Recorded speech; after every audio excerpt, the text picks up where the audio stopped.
Over 200 experts have shared their secrets to a successful business. Join me, Rose Davidson, as I discover how these experts took their businesses to the next level.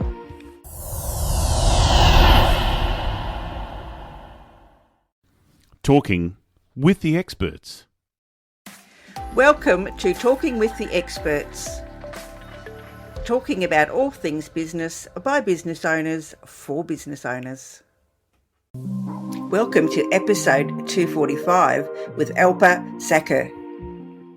Interestingly, I'm talking about maybe 10 years where I thought that I was doing all sorts of different things, but there is something very, very, very personal, which is my brand in that case, right? So it doesn't matter if I play a little bit more jazzy, if I play a little bit more rock. I have my limitations and I have my tastes that bleeds into everything you do, and that's actually the brand. So it's harder to establish that for a company because company is a larger group of people, and it's driven by different values and different limitations. But still, if you make your brand a little bit more personal, may that be even if it's a company, that seems to resonate better in today's world because everybody needs a face. Everybody needs to understand okay, why should I trust these guys? And when they see that there's real people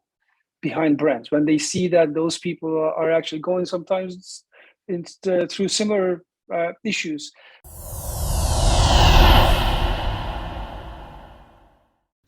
Talking with the experts. Hello and welcome to Talking with the Experts. Talking with the Experts is about all things business by business owners for business owners, and you can find it on all good podcasting streaming platforms and on YouTube. I'm Rose Davidson, your host for today from rosedavidson.com. My guest today is Alper Cakir, and he is from the US, and he is a musician turned designer turned entrepreneur. He was born and raised in Turkey and moved to the US about 20 years ago. He's had dozens of jobs, titles, and now, looking back, he can see how each unrelated move contributed to who he is and what he does now. And our topic today is building a brand and building a sustainable business. Welcome, Alper, and thank you so much for joining me. No, thank you, Rose. It's good to be here. Yeah, it didn't have a very good beginning, but we'll get through it. So tell me a little bit about yourself. How did you come from where you were as a musician to being an entrepreneur and doing what you're doing now? Mm-hmm. I grew up in Istanbul, Turkey, and I worked as a musician before I moved to Los Angeles, the US. The thing that triggered was mostly curiosity plus the environment in Turkey. We at 1999, there was a big earthquake in Turkey, which shook not only the ground but also the economics and all the workings of the country for a long while. And one of the first things that gets affected when there's an earthquake is the entertainment business. So music business got hurt a lot. So I was looking for ways to open myself out to other opportunities over other locations. And then I ended up coming here to US in 2003. And at the time, trying to stay a musician, I had other things that I was able to do. I was able to, do a little bit of design. I was able to work also as a sound engineer. I already had a lot of jobs. So that was not I'm used to wearing different hats while being a musician. So I first took a job at a mall. I started selling stuff on eBay. I started taking more design work, which led to doing more web design, which led to becoming a UX UI designer. And then one thing led to another basically. And, while doing music, I realized I also enjoy all these other creative outlets.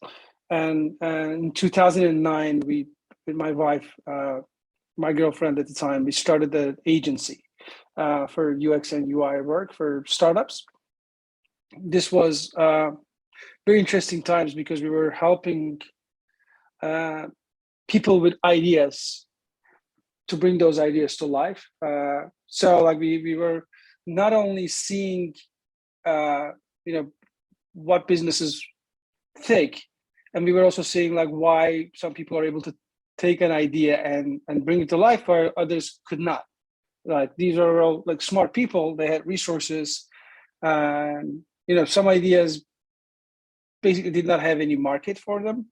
Some of them did not have the right timing. Some of them did not have the resources needed, etc. So like seeing all that stuff also taught a lot as well. Like I mean, we kept doing that, and on the side we started Extensio,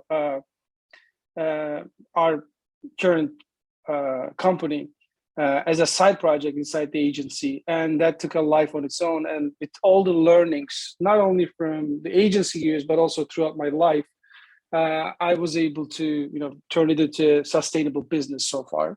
And here we are, like 20 years later. Like I mean, like it's an adventure that I did not anticipate taking shape like this, but like I'm enjoying the journey for sure. Being a musician, you'd have an entrepreneurial heart anyway. I think, especially if you're a single musician and not in a band. But even then, I think you need some entrepreneurship to be able to go and market yourself. So, yeah, so I think you've been in that sort of business forever and just didn't realise it. Okay, so tell me what Extensio actually does. Extensio is an online collaboration platform for business documents, presentations, and any collateral. So we're basically a communications and strategy platform for startups, marketers, salespeople, and any business really who needs to create good collateral without designers. Okay, so I guess the next thing is question. I mean, because you're building brand and you're building a sustainable business, are you teaching people how to do that, or is it something that comes with the territory of you designing for them? So, like, I mean, when working with clients, we were going through a lot of the same exercises, figuring out what is the core of that business that we're trying to help, right? So, like, and a lot of times we were realizing that the business needs to stand on 3 feet, and one of them is the problem. There needs to be a really valid problem that this business will solve, and it can be anything. Like it can be like, oh, people are hungry, we're providing burgers for them to. Like we're inventing a company like Airbnb or Uber. There's a problem, and then there should be people who has that problem. There should be hungry people if you're going to sell burgers. But that's not enough. People need to be aware as well, right? So like they need to understand so the third leg is the storytelling between these two different areas. So you need to be able to understand why they should come to your business, why you're the right solution for them to pick. Why are you going to be the beneficial thing in their life versus other options out there. So on this, going through all these exercises, the Extensio being a content collaboration platform, we launched it with a couple of basic templates, and these templates were geared mostly towards startups, because startups had this need, like they need to create good content to raise funds, to go to market, to understand their business, etc. So the first couple of templates that we launched with were a user persona template, which still to this day is probably the world's most famous and most used user persona template that still drives a lot of traffic for us. So that helps people with ideas to really understand who they should be talking to, why a certain group would potentially adopt your solution more than somebody else, right? So like, and that's your ideal customer profile, that's your user persona. Another one was a lean canvas. Like it was, okay, what are the different aspects of your business? How are you going to frame your business? Why do you stand in the crowd? Like how are you going to go to market? Who's your ideal customer? What is the message you're going to put in front of them? What are the things you should be careful about? What does the competition look like? So it's really a very precise framework, a canvas to help you figure out all these little aspects. And a lot of the times these don't need to be sent to somebody. It's not about like publishing these. It's about just asking the right questions for yourself, and then be able to collaborate around these canvases with your team so that you're all on the same page, so you can set up a united target altogether. Because one of the areas that we were also seeing that a lot of the companies were struggling with was not having a united voice altogether. Yeah, that happens quite a lot in businesses. When you have teams, you've got different voices with different ideas, and when they don't all come together, then that causes chaos within the business, especially if the owner has one sort of idea and the employees or other team members have a different idea, and they don't sort of come together and talk about it.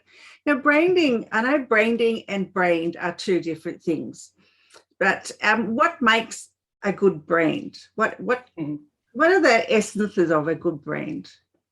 I'm going to go back to the agency years again. This was we started the agency in 2009, and we were one of the earlier UX design agencies, and we realized that brand is not your logo, your colors, your fonts. Those are definitely must-haves, but the brand is everything altogether. And the brand is how people experience you, and the brand is how people perceive you as an entity. And it's a very fluid thing as well. So it's not really like, yes, you can define it, but it also changes over time. It really changes according to who is also consuming your brand as well, or benefiting from it as well.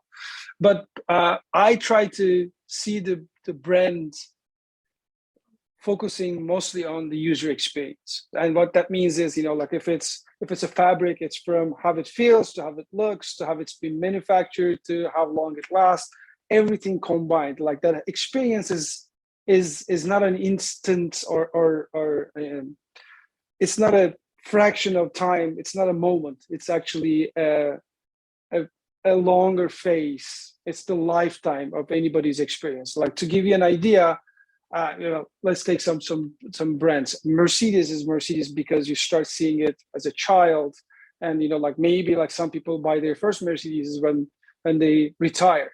So like so it's really a long game to establish a brand, and for that, and I think in today's world, because we're just observing so much information in so little time, consistency is actually what makes a brand tick nowadays more as well. Like if I see something, just sticking this to its values, which maybe how it's experienced altogether as well for a really long time, that's where I see branding or the brand become more successful as well.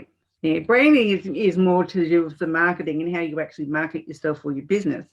And as you know, brand is the person. It's the person that runs the business or the company that runs the business. It's not necessarily a name. It's the customer experience. I think if you give good customer experience, then you will be remembered for, making, that person feel wonderful, or their experience to be an outstanding experience for them. So, yeah, and you're right too. A lot of people think that their brand is, their fonts and their colors and their logo and things. And, I've rebranded myself so many times, but I'm still the same person, but I've, changed my logo and I've changed my business model and changed lots of things, but that's become confusing now to my audience, because what the hell does Rose actually do? She's doing this thing and now she's doing something else. So that can be a problem for businesses when they do that too often, I think.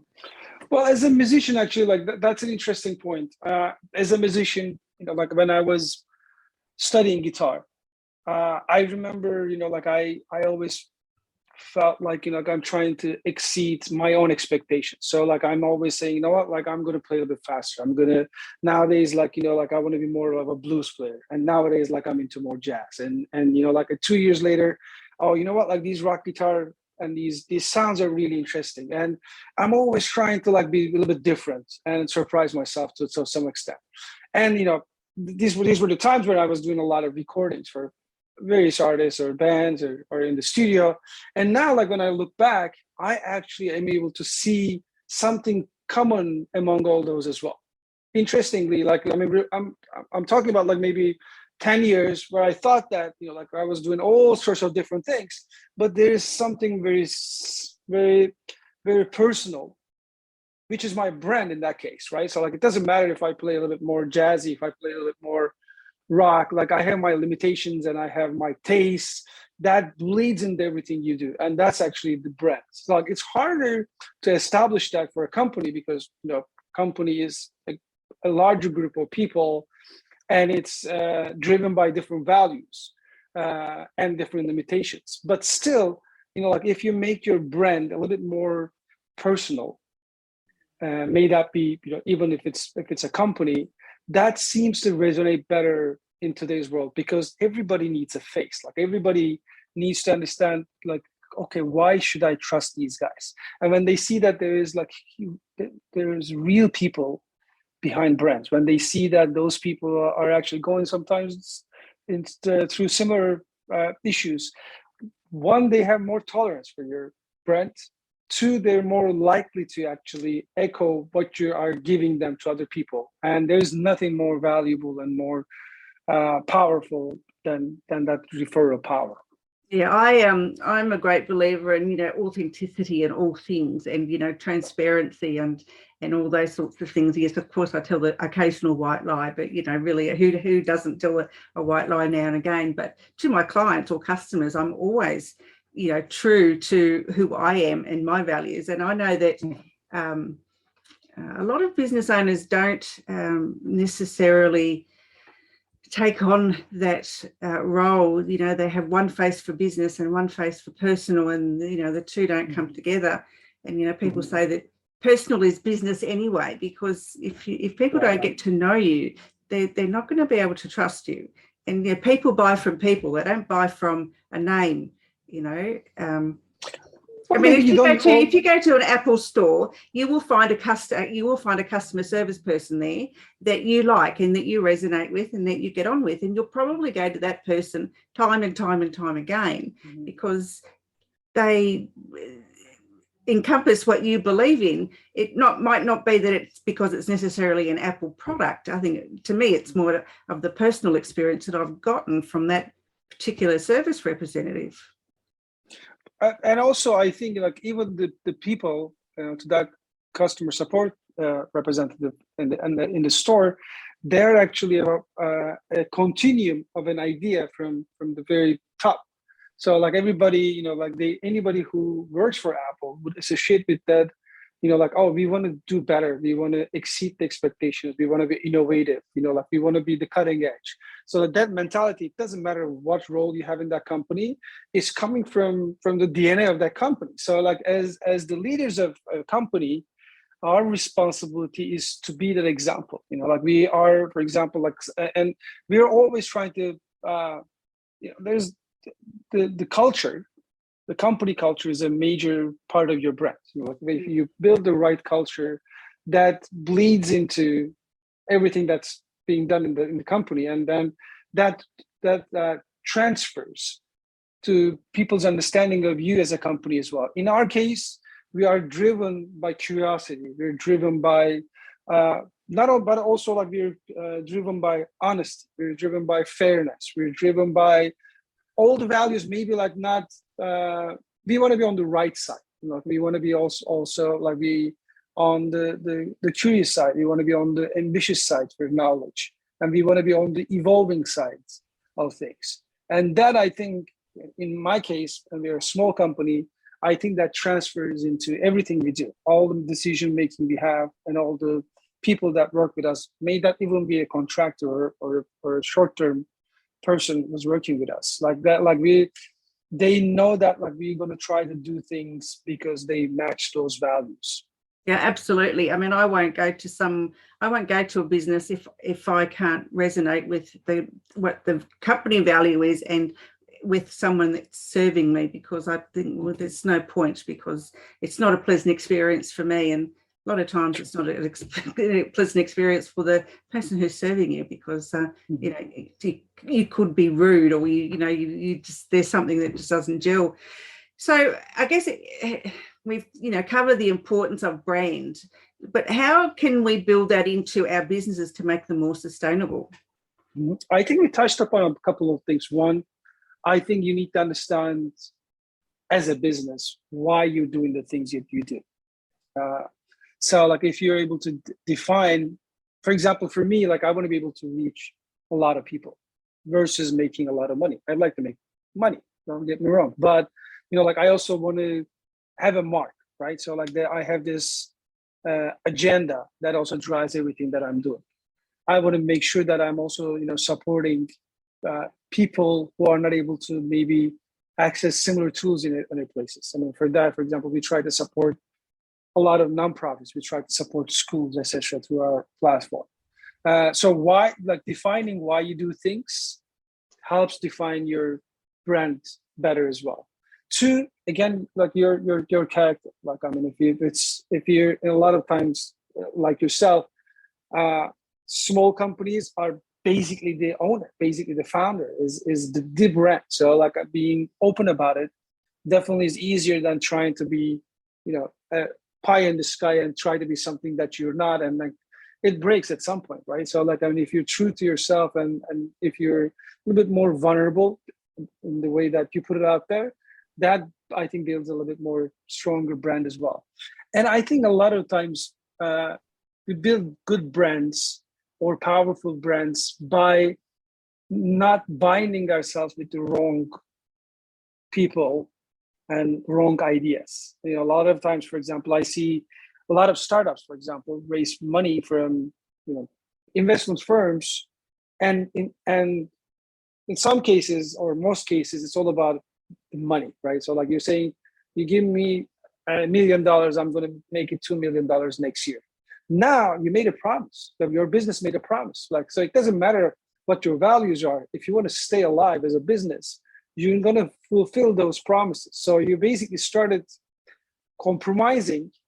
Don't get me wrong. I'm not saying like, like all investment firms are like that, but I'm saying a lot of times it's very transactional. It's kind of like taking a bank loan. So like you take the money and you're promising something in return, and that's going to dictate all your decisions moving forward. So like trying to see again the long-term effects of all your alliances has a major effect on building a stronger brand as well.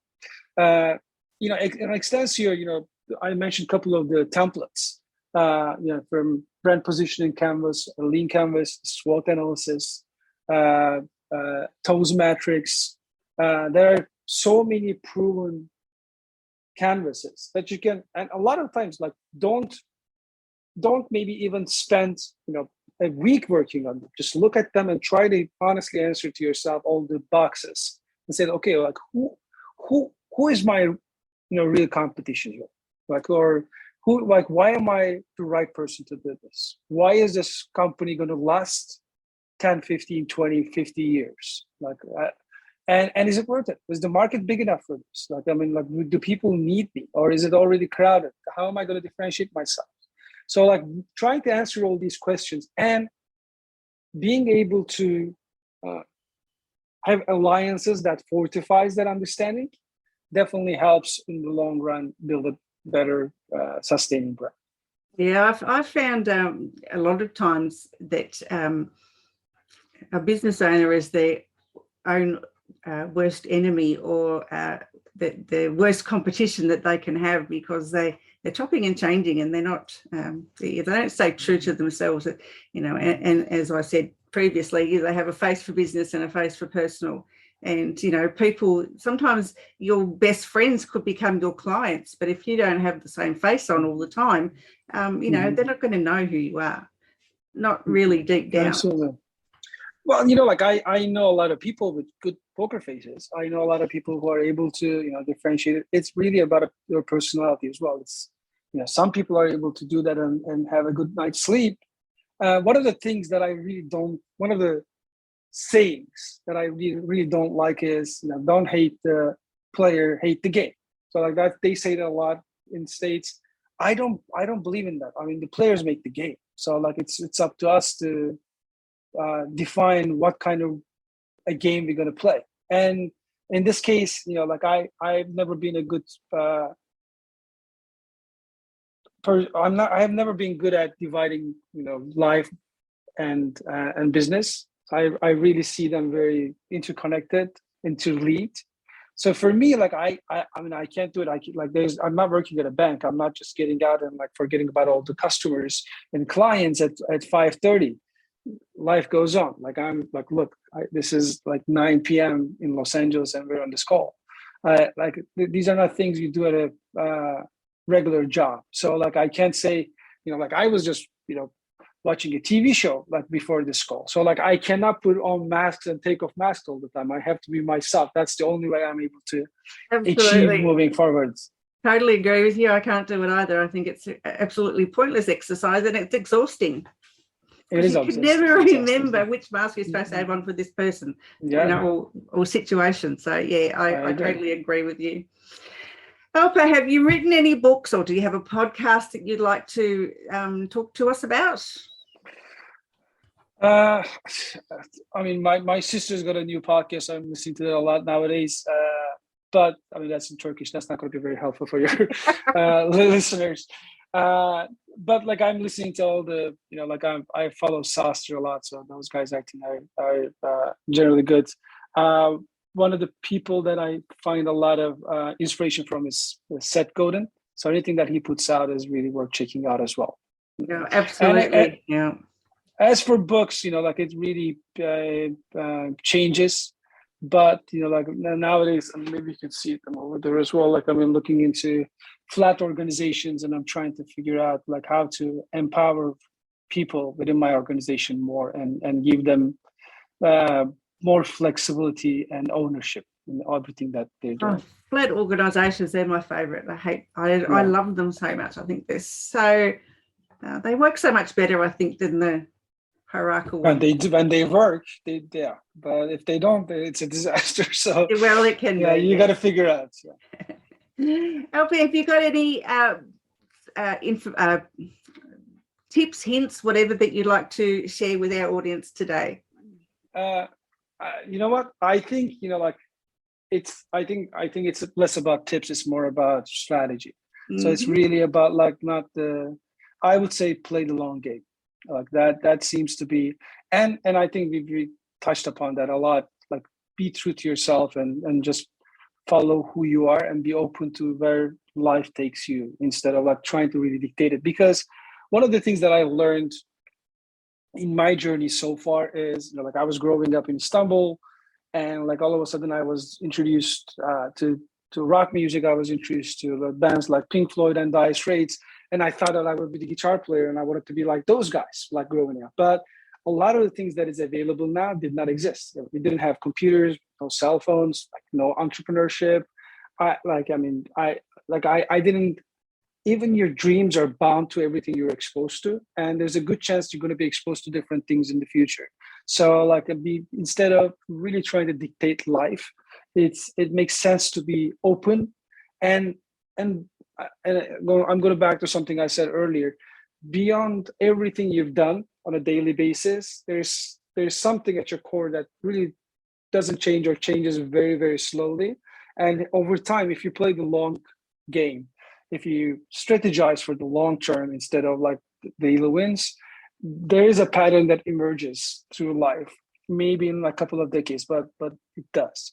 So I would say follow that more than, and any simple tips, of course, read books, sleep better, value, your time with family and friends, all the usual, but everybody's different.